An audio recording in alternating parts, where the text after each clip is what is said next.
Pripravme tvojho psa na Silvestra. Zostáva pár týždňov, ale tých pár týždňov sa dá využiť veľmi jednoducho.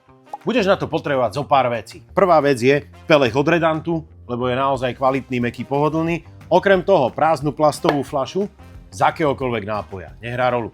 A maškrtky! Želbina, to sú maškrtky, ktoré dostaneš za niečo.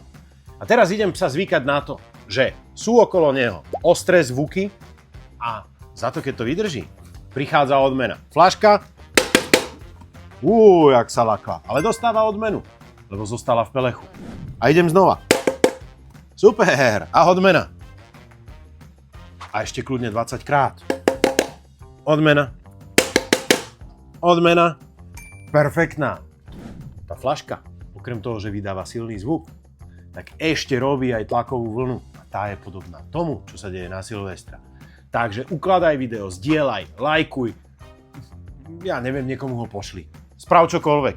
Ale nech čo najmenej psov trpí na Silvestra, lebo keď ich teraz nachystáme dopredu, bude to oveľa lepšie.